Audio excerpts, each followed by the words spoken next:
Lately, the channel has a lot of assets. You can subscribe to the channel, thereby greatly help its promotion and raise the asset. Thank you. In the vibrant city of Metropolis, back in 2016, a young woman named Emily was getting ready for a crucial business conference on trading and investments. As an aspiring trader, she understood that this conference had the potential to significantly impact her career. Emily had been involved in trading stocks and bonds for a few years and had recently ventured into the realm of cryptocurrency. Her goal was to acquire as much knowledge as possible and build connections with fellow traders. However, Emily faced a predicament. She needed a place to stay in Metropolis for a couple of days, but the cost of hotels was exorbitant. That's when she recollected the well-known online marketplace, Craigslist. She browsed the website and stumbled upon an affordable apartment for rent in a desirable location. The advertisement provided detailed descriptions and images of the apartment, and it seemed ideal for her requirements. Emily promptly contacted the landlord, a man named Michael. They exchanged several emails, and Michael agreed to rent the apartment to Emily during her conference. They settled on a price, and Emily transferred the funds to Michael's account. Everything appeared to be progressing smoothly. The day of the conference arrived, and Emily flew to Metropolis. She took a taxi from the airport to the address Michael had provided. As the taxi pulled up to the apartment building, Emily couldn't help but feel a tinge of nervousness. She had heard stories of people falling victim to scams on Craigslist, but she dismissed those thoughts as mere paranoia. Emily entered the building and proceeded to the apartment. She knocked on the door, but there was no response. She knocked again, but still no answer. Worry started to consume Emily. She retrieved her phone and dialed Michael's number, but it went directly to voicemail. Emily left a message and decided to wait for a few more minutes. Suddenly, the door swung open, and a group of armed men rushed out. They seized Emily, forcefully pulling her inside the apartment. Emily let out a scream, but the men covered her mouth and dragged her into the living room. They demanded that she surrender all her valuable possessions, including her wallet, phone, and laptop. Fearful for her life, Emily complied. As the men rummaged through the apartment, Emily noticed a familiar name on a piece of mail lying on the table. It wasn't Michael's name, but the name of a young man who had been brutally assaulted in Montana the previous year. It dawned on Emily that she had become a victim of the same gang of robbers who had targeted the young man. The men took everything they could find and left Emily alone in the apartment. She was petrified and shaken, but she managed to contact the police. The authorities swiftly arrived at the scene and escorted Emily to the police station. She provided them with a detailed description of the robbers and the apartment, hoping that they would be apprehended and brought to justice. After conducting a thorough investigation, the police successfully identified and arrested the robbers. They were brought to trial, and the young man who had been attacked in Montana testified against them. The robbers were ultimately convicted and handed lengthy prison sentences. Emily considered herself fortunate to have survived the harrowing ordeal, but she learned a valuable lesson. She realized the importance of exercising caution and vigilance when utilizing online marketplaces. Additionally, she understood that the world of trading and investments could be perilous, emphasizing the need to be cautious about her associations. Emily continued to pursue her career as a trader.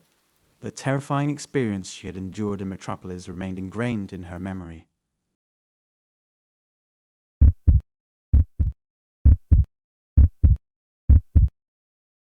In the year 2020, in a quaint village in Kansas, a man named Matthew was in need of someone to tidy up his residence. With a hectic schedule and numerous commitments, he had fallen behind on cleaning. Matthew was unfamiliar with anyone who could take on the task, so he turned to an online platform, hoping to find a dependable and affordable cleaner. After several days of searching, he came across an individual named Michael, who had previous experience in house cleaning and positive reviews. Matthew contacted Michael, and after a few exchanges, they agreed on a price and scheduled a date for the cleaning session. The designated day arrived, and Michael arrived punctually. Matthew showed him around the house, pointing out the areas that required attention. Michael appeared professional and immediately got to work. Matthew left to run errands, expecting to return to a spotless home. To his astonishment, when Matthew returned a few hours later, the house was in worse condition than when he had left. He discovered Michael lounging on the couch, engrossed in television and sipping a beer.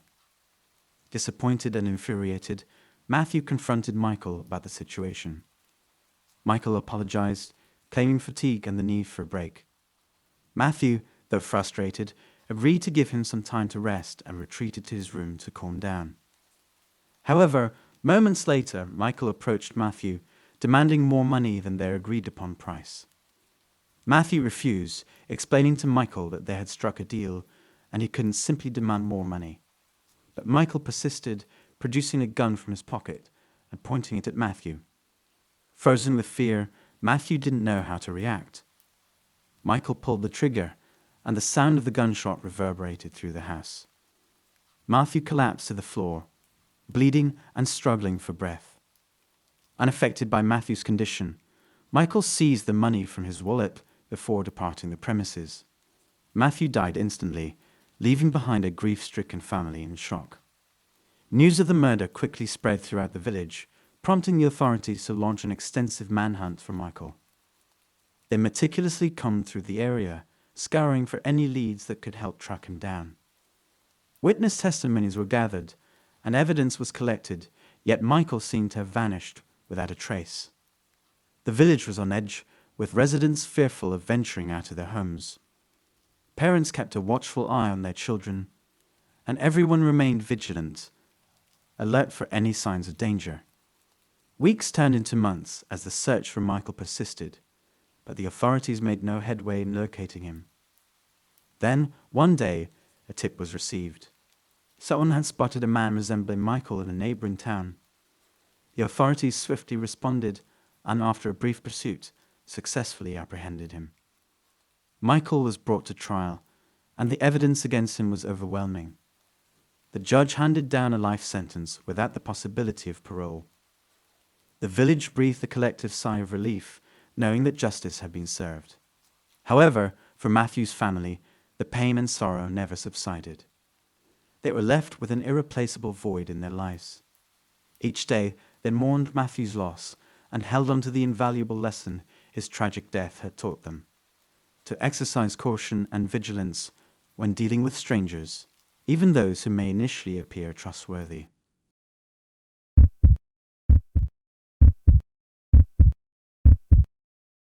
In the year 2019, in the vibrant state of California, a young woman named Emily was in search of a laptop for her studies. Having heard about an online marketplace called Craigslist, she decided to explore it to find a reputable seller. After discovering a potential vendor, Emily arranged a meeting with the seller to finalize the purchase in person. On the day of the meeting, Emily felt a mix of excitement and anticipation. She had diligently saved enough money to buy the laptop she needed, eagerly anticipating the convenience it would bring to her studies. She dressed in her finest attire and made her way to the agreed-upon location, a serene street nestled among a few residences and a nearby plaza. Approaching the address, Emily spotted a man waiting for her. He held a laptop and greeted her with a warm smile. Introducing himself as Ryan, they engaged in a conversation about the laptop, and Ryan demonstrated an impressive knowledge of its features and specifications. However, after a few minutes, Ryan's demeanor abruptly changed. He turned aggressive, demanding that Emily hand over all of her cash. Confused and frightened, Emily couldn't comprehend why Ryan would want her money. Momentarily hesitating, she found herself overpowered as Ryan forcibly pushed her against a nearby wall. In an instant, Ryan brandished a knife, launching a vicious attack on Emily. She attempted to defend herself, but Ryan's strength and agility proved overwhelming. Repeatedly stabbing her about 20 times, Emily cried out for help. Darkness enveloped her as she collapsed onto the ground. The commotion reached the ears of passers-by at the nearby plaza, who promptly dialed emergency services. Despite their swift response, it was too late. Emily succumbed to her injuries. The police arrived at the scene, finding Ryan covered in blood, clutching Emily's laptop and stolen money. They promptly apprehended him and placed him under arrest. The subsequent trial subjected Emily's family and friends to a lengthy and agonizing process. They had lost a brilliant and promising young woman and sought justice for her untimely demise. The evidence presented against Ryan was overwhelming, ultimately leading to his conviction on charges of murder and robbery. The court sentenced him to life imprisonment without the possibility of parole. Emily's loved ones were devastated by the loss, finding solace in the fact that justice had been served. They held on to the belief that Emily's memory would endure, aspiring to use her tragic story as a cautionary tale about the perils of online encounters with strangers. In the end, Emily's legacy represented hope and resilience, forever cherished by her dear ones as a radiant presence in their lives.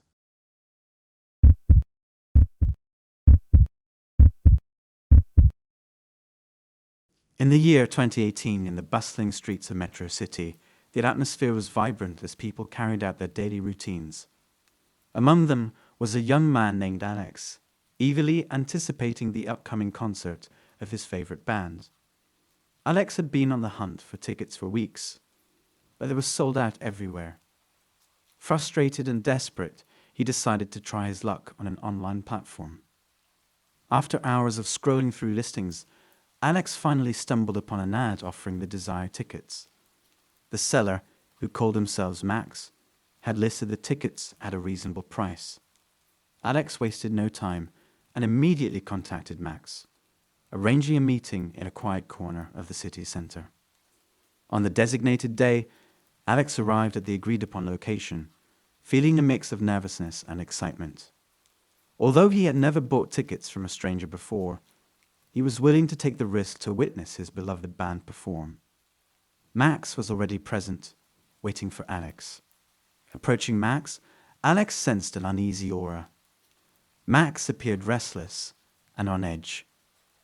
Despite the feeling, Alex tried to dismiss it and handed over the cash to Max in exchange for the tickets. However, the moment Max had the money in hand, a chilling turn of events occurred. Max brandished a firearm and pointed it at Alex. "Give me everything you have," Max shouted. Shocked and terrified, Alex was paralyzed with fear. He didn't know how to respond. In a fit of desperation, Max fired several shots, hitting Alex in the chest and leg. Collapsing to the ground, Alex bled profusely, struggling for each breath. Taking advantage of the situation, Max swiftly snatched Alex's belongings, including his shoes, phone, and cash. Leaving Alex lying on the ground, fighting for survival, Max made a hasty escape. As Alex's vision blurred, he caught a fading glimpse of Max fleeing with his possessions. Fortuitously, a passing police patrol heard the gunshots and rushed to the scene. Discovering Alex gravely injured and barely conscious, they urgently called for an ambulance, ensuring his prompt transportation to the hospital. Alex managed to survive the brutal attack, but was left permanently scarred, both physically and emotionally. Losing all his money and identification made it arduous for him to rebuild his life. Above all, the incident shattered his trust in humanity. Law enforcement initiated a thorough investigation into the crime and successfully tracked down Max. He was apprehended and subsequently stood trial.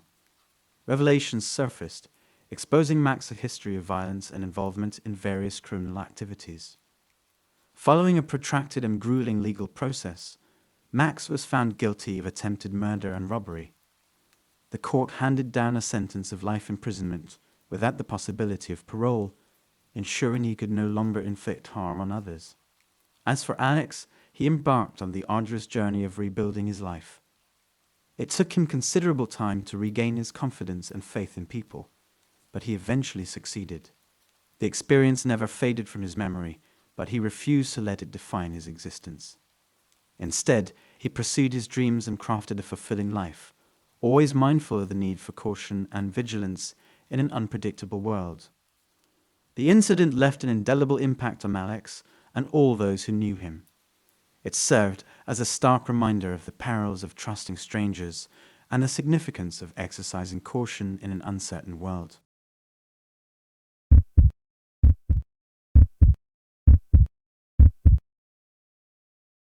In 2017 in Los Angeles, California, a woman named Jessica was struggling to pay her bills. She had lost her job as a waitress and was facing eviction from her apartment. She decided to sell some of her jewelry she had inherited from her grandmother, hoping to make enough money to pay the rent and buy some groceries. She placed an ad on Craigslist offering a gold necklace and a pair of earrings for $500. She received several responses, but most of them were underpriced or scammed. She was about to give up when she received a message from a man who claimed to be interested in buying her jewelry. He said his name was Mark, and he was an antique jewelry collector. He offered her $600 for the necklace and earrings, saying they were worth more than she had asked for. Jessica was thrilled. She arranged to meet Mark at a Starbucks near her apartment the next day. She hoped he wasn't lying or trying to trick her. She really needed the money. The next day she put on her jewelry and took the bus to Starbucks. She arrived 10 minutes early and waited for Mark. She nervously checked her phone, hoping he would show up. She saw a man walking toward the Starbucks entrance. He looked just like the picture he had sent her. He was tall and handsome, with dark hair and blue eyes. He was wearing a leather jacket and jeans. He smiled at her and waved. "Hi, are you Jessica?" he asked. "Yes, I am. And you must be Mark," she said. "That's me. Nice to meet you," he said. He walked over to her and gave her a brief hug. Jessica felt a little awkward, but tried to act friendly. "Why don't we go inside and have coffee?" he asked. "Sure," she replied. They walked into Starbucks and ordered drinks. Mark paid for both. Jessica thanked him. They sat down at a table by the window. Mark looked at Jessica with admiration.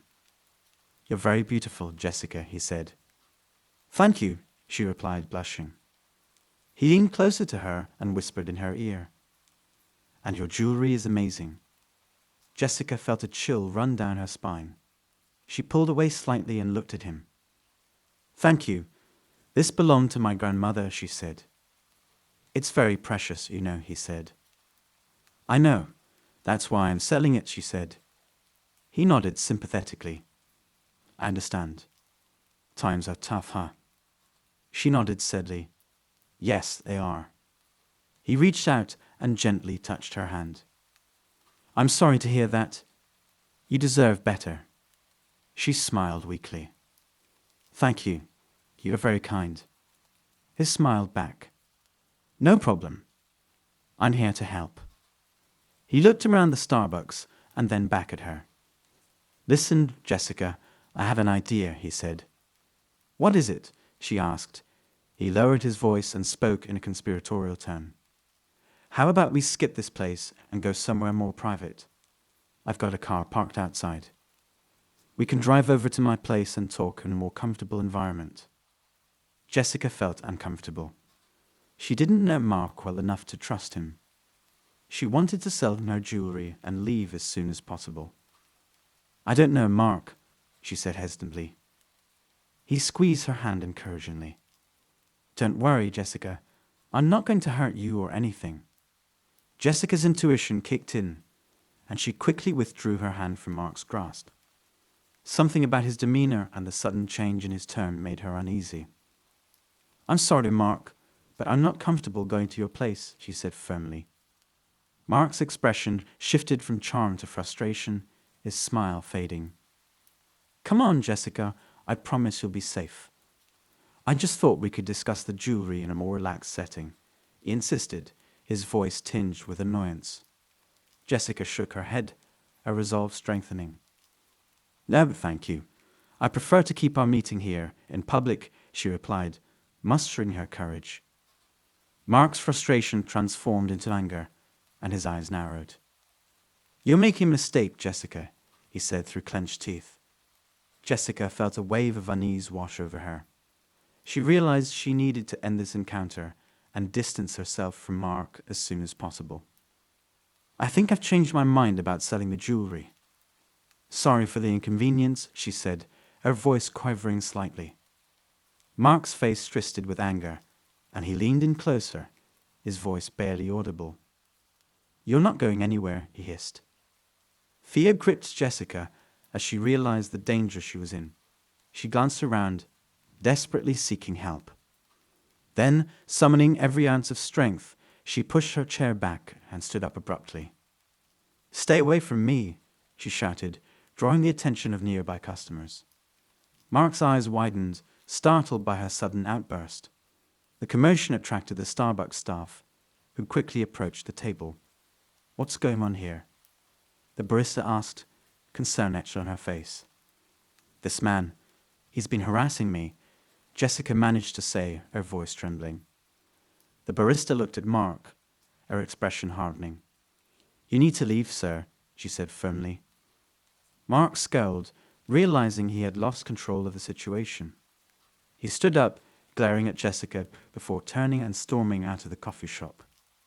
Shaking and on the verge of tears, Jessica sank back into her chair, grateful for the intervention of the Starbucks staff and the support of the other customers. The barista called the police, who arrived promptly and took Jessica's statement. They assured her that they would do everything possible to ensure her safety and investigate the incident thoroughly. Over the next few weeks, Jessica took extra precautions, always looking over her shoulder and being mindful of her surroundings. The incident had left her shaken, but she refused to let fear consume her. She was determined to move forward and rebuild her life.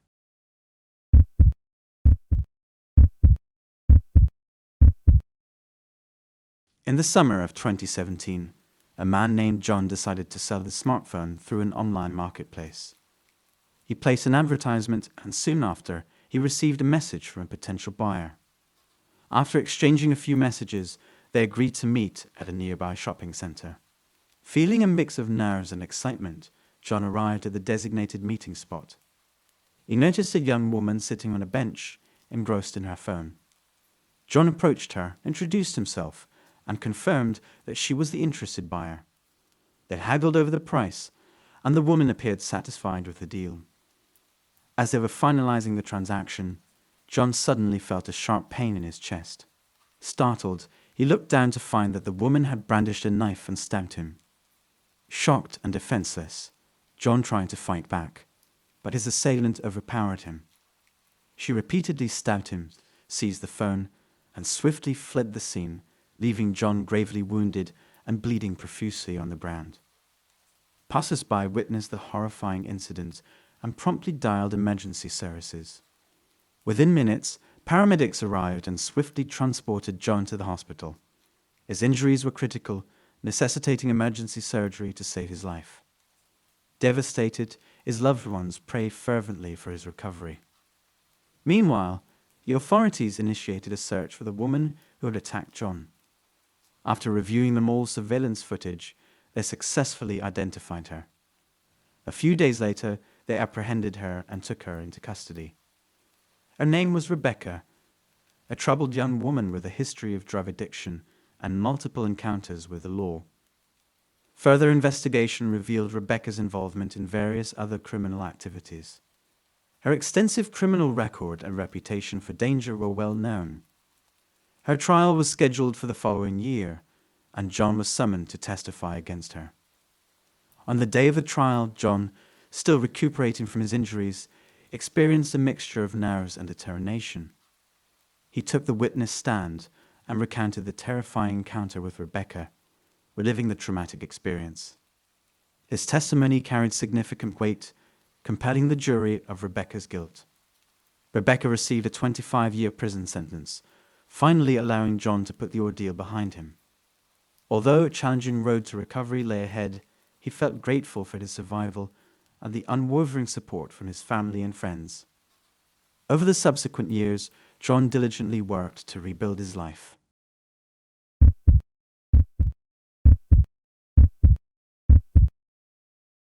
In the year 2018, in the sweltering state of Florida, a man named Mark anxiously awaited the arrival of a long-awaited package.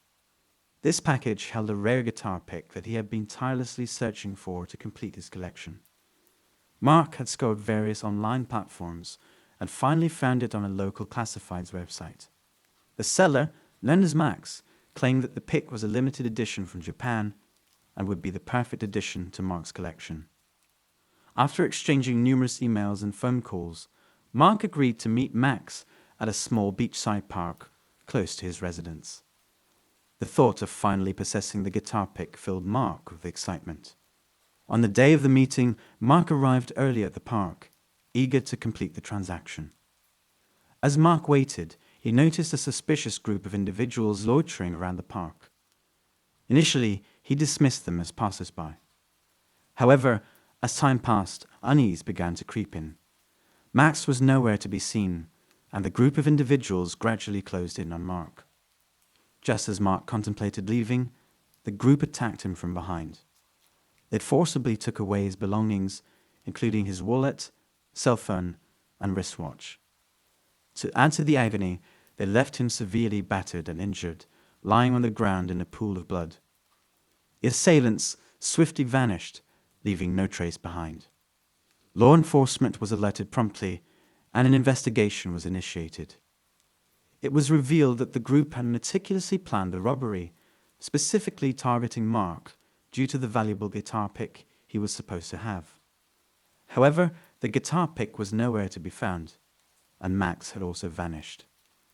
Days turned into weeks, and the investigation seemed to stagnate. Nonetheless, a breakthrough occurred when one of the assailants was apprehended while attempting to sell Mark's wristwatch.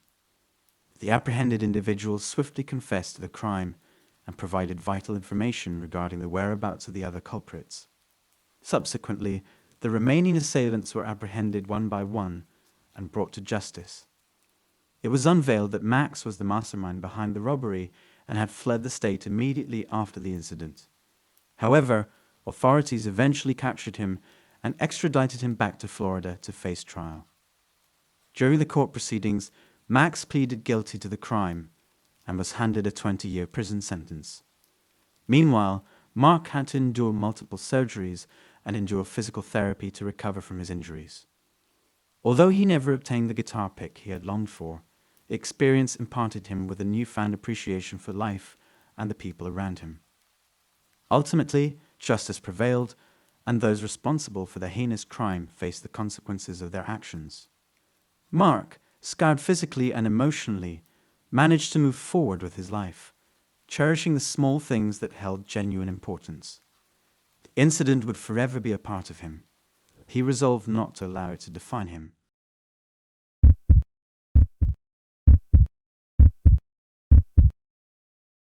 In 2015 in Oklahoma, a young woman named Jessica decided to hire a gardener through Craigslist to help her with her garden.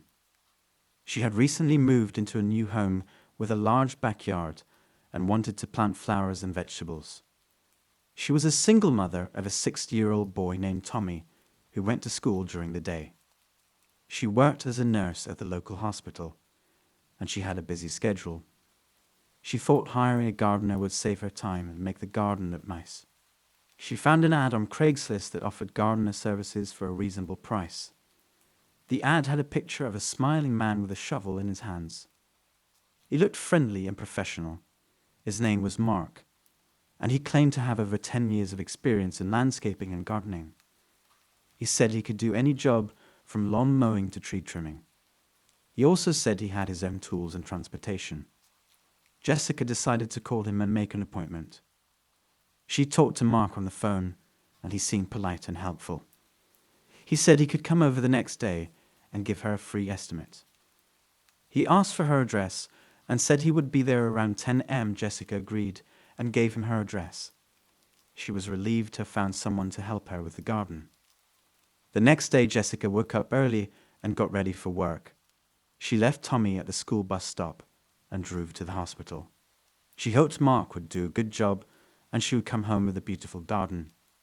She trusted him because he seemed reliable and had good reviews on Craigslist. Meanwhile, Mark was on his way to Jessica's house with a different plan. He wasn't actually a gardener, but a rapist who used Craigslist to find his victims. He had done this many times before, picking out women who lived alone or had children. He pretended to be interested in helping them with their gardens or other household chores, gaining their trust before making his move. As Mark arrived at Jessica's house, he parked his car a few houses down to avoid suspicion. He carefully observed the surroundings, making sure no one was watching. He grabbed his bag, which contained his tools, but also a few items he used to subdue his victims. Knocking on Jessica's front door, Mark wore his friendly smile, trying to appear harmless. Jessica opened the door, and upon seeing him, she greeted him with a warm smile, believing he was the gardener she had hired. Little did she know that her life was about to take a terrifying turn. As Mark entered the house, he noticed Jessica's trusting demeanor, which only fueled his sinister intentions. He engaged in small talk, asking about her garden plans and discussing the best plants to grow in the area. Jessica, oblivious to the danger lurking behind Mark's friendly facade, enthusiastically shared her ideas. Mark then suggested they go outside to assess the garden and discuss the work that needed to be done. As they stepped into the backyard, Jessica noticed that Mark was acting strangely. His friendly demeanor had shifted to something more predatory. Instinctively, she started feeling uneasy, her heart racing with a mix of fear and intuition. Suddenly, Mark's true intentions became clear as he made a forceful advance towards Jessica. He grabbed her arm, attempting to overpower her. In that moment, Jessica's survival instincts kicked in, and she fought back with every ounce of strength she had. She screamed, hoping someone would hear her cries for help. With a burst of adrenaline, Jessica managed to break free from Mark's grip. She swiftly turned and delivered a powerful kick to his groin, momentarily incapacitating him. It was her chance to escape. She sprinted towards the front of the house, desperately seeking refuge and safety. As Jessica reached the front yard, her heart pounding in her chest, she noticed a neighbor across the street who had heard her screams and was now rushing towards her. With tears streaming down her face, she explained what had just transpired, and the neighbor immediately called the police. Meanwhile, Mark, recovering from the pain and shock, realized that his plan had been foiled. He knew he had to flee the scene before the authorities arrived. Disoriented and desperate, he stumbled back to his car and sped away, leaving behind a traumatized woman and a community on high alert. The police arrived promptly, providing Jessica with comfort and support. They conducted a thorough investigation, collecting evidence from the scene and obtaining a description of the attacker. News of the incident spread throughout the neighborhood, sparking fear and a renewed sense of vigilance among its residents. Jessica, though shaken by the traumatic experience, was determined not to let it define her or dictate her future. With the support of her loved ones, the police and professional counseling, she embarked on a journey of healing and self-empowerment. She refused to live in fear and instead became an advocate for women's safety, sharing her story to raise awareness about the dangers lurking behind seemingly trustworthy appearances.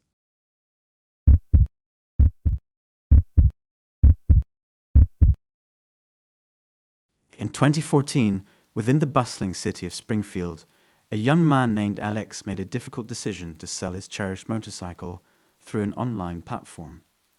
He had dedicated significant time and money into the bike, but urgent need for cash pushed him to part with it.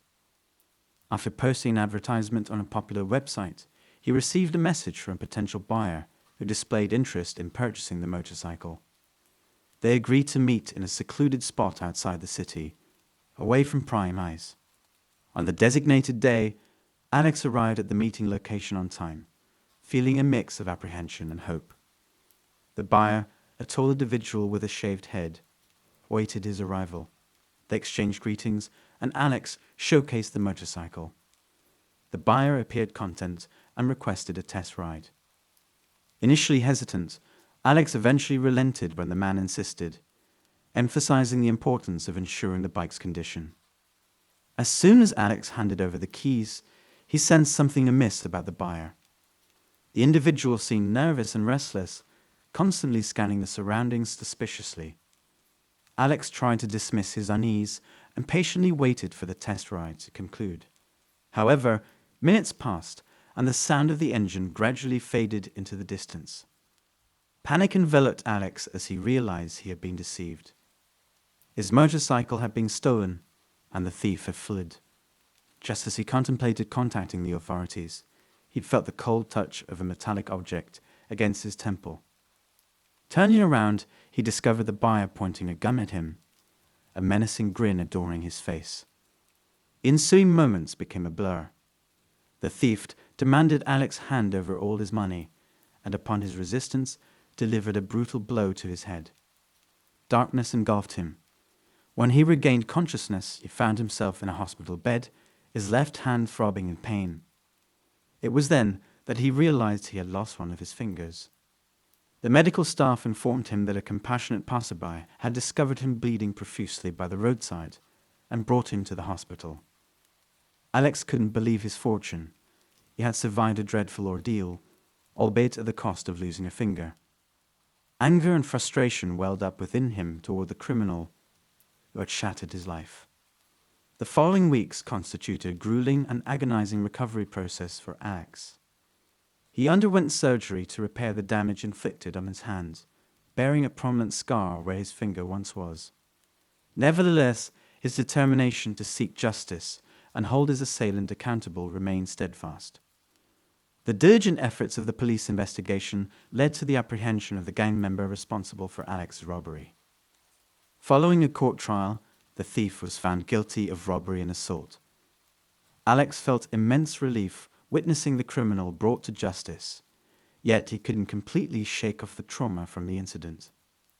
As time passed, Alex discovered solace in the unwavering support of his family and friends, who rallied around him during his darkest moments. He also developed a newfound passion for assisting crime victims, subsequently joining a local organization that offered support to individuals who had undergone similar experiences.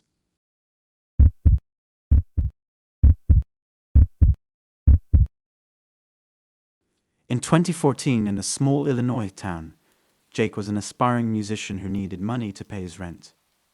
He had a guitar that he loved, but he decided to sell it through Craigslist. He placed an ad online and waited for someone to contact him. A few days later, he got a message from a guy named Mike who said he was interested in buying a guitar. Jake agreed to meet him at a nearby park and take the guitar with him. He hoped that Mike would turn out to be a nice person and maybe even a music lover. Jake arrived at the park and saw Mike sitting on a bench. He was wearing a leather jacket and sunglasses. He looked cool and confident. Jake walked up to him and greeted him. "Hi, are you Mike?" asked Jake. "Yeah, that's me." "And you must be Jake." "Nice to meet you," Mike said.